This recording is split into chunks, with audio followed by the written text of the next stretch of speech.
É Vida e Saúde no ar, junto com você, desesperado por mudança, querendo melhoria de vida. E você já sabe, né? Não existe resultado diferente se você continuar fazendo as mesmas coisas. Então, bora arregaçar as mangas e fazer algo diferente para alcançar resultados melhores hoje. Melhores do que você tentou ontem, hoje eu tenho certeza que é uma nova chance, uma nova oportunidade. Olha para frente, olha para cima e vamos juntos. Hoje eu trouxe para você uma frase de Oscar Wilde que disse o seguinte certa vez: egoísmo não é viver a nossa maneira, mas desejar que os outros vivam como nós queremos. Às vezes a gente tem, né, aquela roupagem, aquela fala de que vai ser melhor para todo mundo, mas na verdade a gente está querendo colocar a nossa vontade, impor a nossa vontade.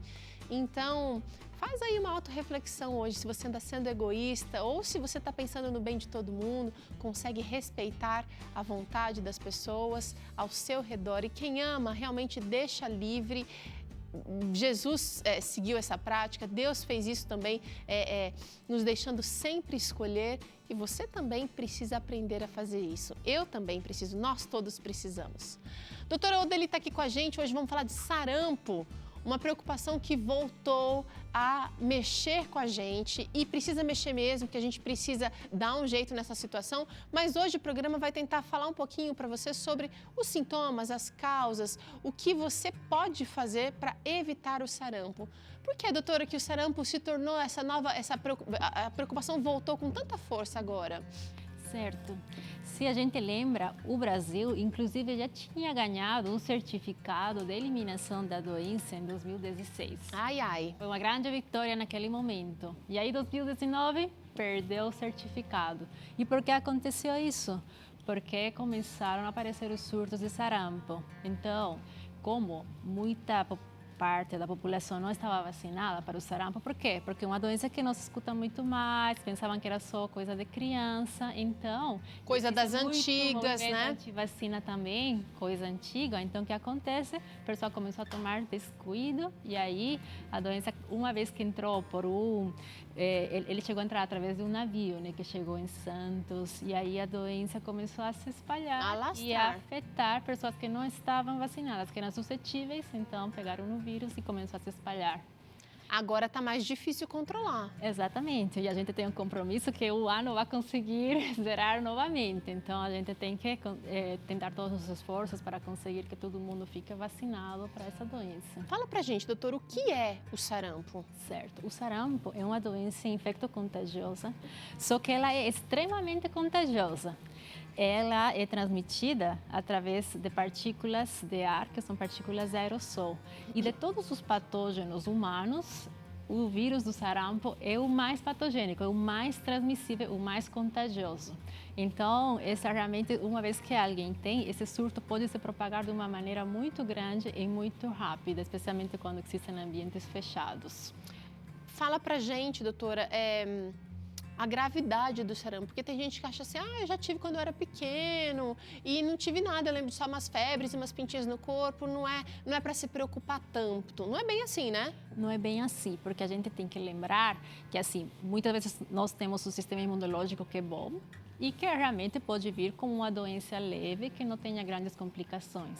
Mas a gente falou que ela é uma doença altamente transmissível. Então, existem pessoas que podem estar em uso de algum imunossupressor, em quimioterapia, hospitais oncológicos, é uma catástrofe se chega a um sarampo. Por quê? Porque essas pessoas, além de adquirir uma doença muito mais grave, não podem receber a vacina. Estão vulneráveis. Então, estão totalmente vulneráveis e aí o surto pode se propagar grandemente no hospital. E existem complicações, não é uma doença tão leve, ela pode se complicar com uma pneumonia grave, pode se complicar com umas otites, encefalites, dar inclusive umas meningites. Então, a gente tem que tomar cuidado, porque qualquer doença viral, se não se maneja de uma forma adequada ou se diagnostica precocemente, ela pode evoluir, inclusive, para a morte. Vamos dar uma olhadinha nos sintomas do sarampo agora, doutora? Descreve pra gente, então, primeiro sempre febre, né? Isso. Geralmente, as doenças virais, elas se acompanham de febre. No sarampo, realmente existe uma febre alta e ela é realmente uma marcadora da doença associada a quê?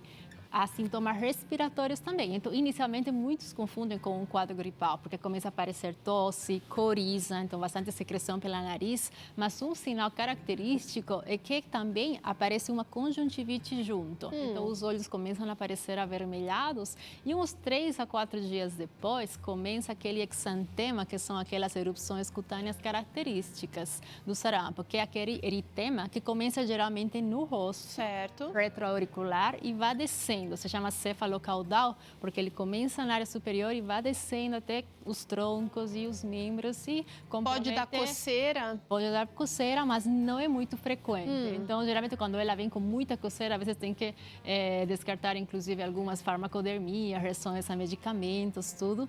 Mas, assim, a gente tem que lembrar que ela sempre começa de cima para baixo. Tá bom? Você mencionou, então, febre alta, tosse, secreção no nariz, os olhos sempre avermelhados, lacrimejando. A garganta, a gente chama de garganta, né? Isso, na verdade, no interior das bochechas existe um sinal que é o patognomônico, que é o marcador da doença do sarampo, que se chama manchas de Copley, que são esses pontos brancos que ficam dentro das bochechas. Isso daí é muito difícil de ver, mas geralmente este se apresenta antes do exantema. Então, nos primeiros dias, às vezes, quando o paciente está com essa febre, essa tosse, essa rinite, que ainda estamos na dúvida, quando você examina o paciente, você vê essas manchinhas, isso é sarampo. Logo depois vai vir o exantema característico, onde realmente é muito mais fácil definir a doença. Entendi. Quero saber o seguinte, quem se vacinou? Vamos aqui para o quadro de vacinação do sarampo, porque a vacina realmente é uma maneira bastante eficaz de combater a doença. Inclusive, a gente já tinha conquistado, né, como você disse aqui, um patamar de liberdade do sarampo. Sim. E a gente retrocedeu. Quando a gente se vacina na infância, a gente está imune para o resto da vida? Isso, na verdade, a vacinação do sarampo, assim como a doença, ela dá imunidade permanente, mas existem alguns reforços. Então, vamos fazer aqui, doutora. Vamos fazer aqui para facilitar. As crianças de 12 meses a 1 ano, geralmente no calendário vacinal que está estabelecido, já fala que com 1 ano tem que ter a vacinação, que tem que ser feito uma dose da tríplice viral e uma dose da tetraviral, tá? Isso aqui. Essa tetraviral é um reforço que se faz com 15 meses, onde se chama tetra porque se acrescenta a vacina de varicela junto. Entendi. Tá bom? Aí, as pessoas de 5 a 29 anos de idade, elas têm que ter 2 doses da tríplice viral. Então, toda a população, especialmente jovem, que justamente o surto de 2019 foi mais frequente nessa população, é por quê? Porque muitos jovens não eram vacinados ou não tinham feito nenhum reforço após o primeiro ano. Então, é importante que, acima do primeiro ano, todo mundo nessa faixa etária tem que ter 2 doses de vacina. As pessoas de 30 a 49 anos, uma dose da tríplice viral é suficiente. E os profissionais de saúde, que isso é muito importante, 2 doses da tríplice viral independente da idade. Então, todo mundo que trabalha com pacientes tem que ter 2 vacinas. Que tenha possibilidade de... Mesmo independente de idade, independente de se vacinou previamente, quando era pequeno, ou se supostamente teve a doença ou não, também tem que vacinar pelo menos 2 doses para atuar. Doutora, a maioria dessas doenças que a gente tem conversado aqui, o procedimento, uma vez que foi diagnosticado, fechou o quadro, né, é sarampo, ou é dengue, ou é febre amarela, normalmente o tratamento é feito no hospital. No caso do sarampo, não, é mais em casa, se for uma doença mais leve. Isso, é importante sempre poder ir para o hospital para poder realmente diagnosticar. Ok. Tá? E o que vai acontecer? Ele vai ser colocado numa quarentena, que se chama, que ele tem que ficar tentando evitar sair o máximo possível, deslocamentos, porque a gente falou que é uma doença altamente contagiosa, então temos que evitar que eles entrem em contato. E assim, o tratamento geralmente é mais suporte, então vai ser mais hidratação, repouso, até realmente passar esses sintomas e a fase maior de transmissão. Então, essa quarentena é literal, ele precisa ficar todo esse tempo, porque toda doença infecciosa normalmente tem um tempo de incubação, aí a doença desenvolve e depois resolveu. A quarentena, na verdade, seria só um termo, mas não é esse tempo, né? É assim, quando que é o período de transmissibilidade do sarampo? 6 dias antes de começar o exantema até 4 a 5 dias depois. Então, esse é o tempo total. 10 dias. Pelo menos vai ser uns 10 dias que o paciente vai ter que ficar em casa, repousando, E sendo descansando. que desses 10 dias, a primeira semana, você nem sabe se tem sarampo ou não, porque E é não aí apresentou que a gente sintoma. transmite mais, né? Porque nós sabemos, ainda não sabia que exantema, que é característico, e a gente já está com os sintomas que pareciam ser uma gripe, já está transmitindo, né?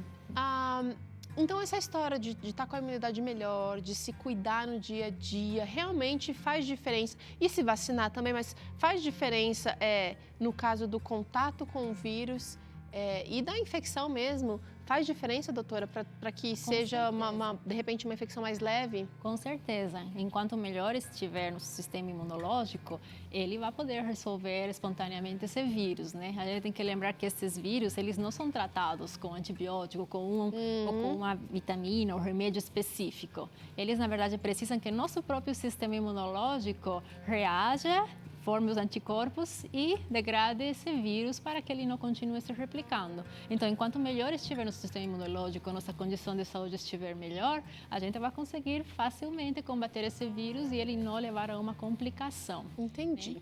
Então, é importante sempre nos cuidar, tomar muita água, repouso, evitar estresse, evitar todos aqueles fatores que a gente sabe que fazem que o nosso sistema imunológico fique não nas melhores condições. Saber a gente sabe, mas precisa praticar, né, doutora? Exatamente. Seguinte, e você que não sabe se tomou a vacina ou não, perdeu sua carteirinha, seu pai e sua mãe não sabem onde colocaram, não se lembram, ou você mesmo não se lembra, como é que faz? Vacina de novo? Tem problema? E, na verdade, não tem problema em vacinar de novo. É sempre importante ter a carteirinha, tem que guardar como um documento, tem que lembrar isso muito bem. Mas se realmente perdeu a carteirinha, não sabemos se tomou a vacina, é melhor vocês tomar uma outra. Então, geralmente, nas campanhas, é isso que está acontecendo.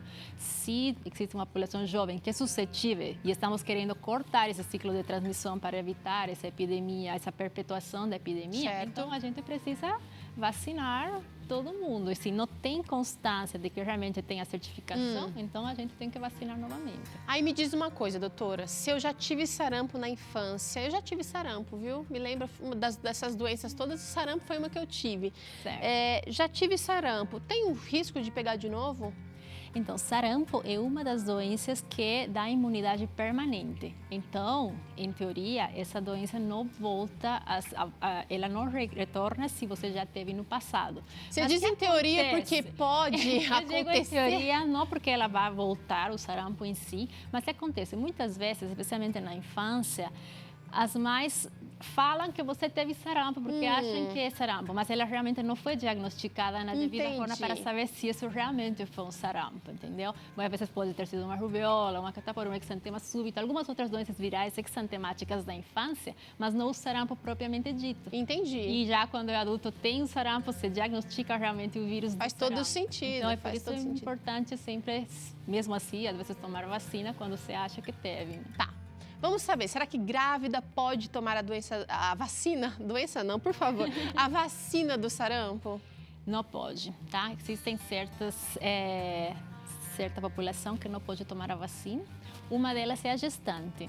Não tanto por conta do bebê, porque existem algumas vacinas de vírus vivo que elas têm um risco de produzir teratogenicidade no bebê, malformações. Mas no caso do sarampo em si, a vacina, ela pode produzir uma doença tipo semelhante ao sarampo, só que numa mulher gestante que tem um sistema imunológico um pouquinho para baixo, ela pode se manifestar de uma forma muito grave. Então, nesses casos, não é permitido, entendeu? E pode produzir, inclusive, aborto. Ah, então gestantes. Só gestante ou tem algum outro grupo, doutora? Existe outro grupo, como ser, por exemplo, os pacientes que tomam medicações imunossupressoras. Imaginei. Por exemplo, pacientes oncológicos que fazem quimioterapia, radioterapia. Enquanto estão nesse tipo de procedimento, não podem tomar a vacina, tem que adiar. Ou pacientes transplantados também, que ficam usando medicações imunossupressoras.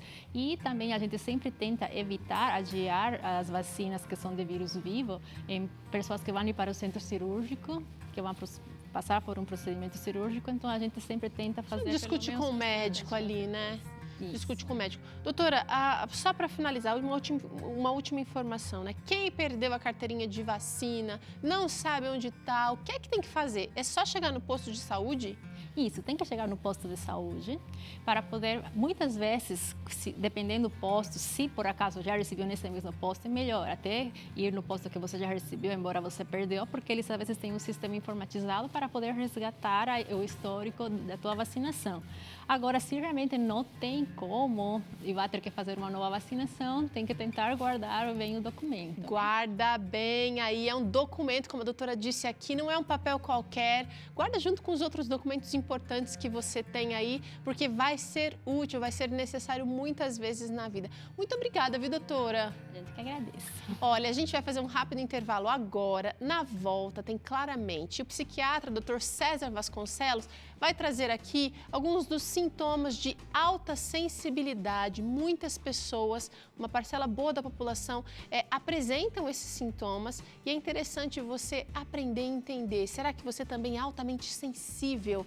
E dá uma olhadinha na fritata também, que a gente te ensina aqui no Vida e Saúde. Aliás, quem vai ensinar vai ser o Will e a Cláudia, do Instituto Novos Sabores. Que delícia, gente! É rapidinho o intervalo e eu já volto.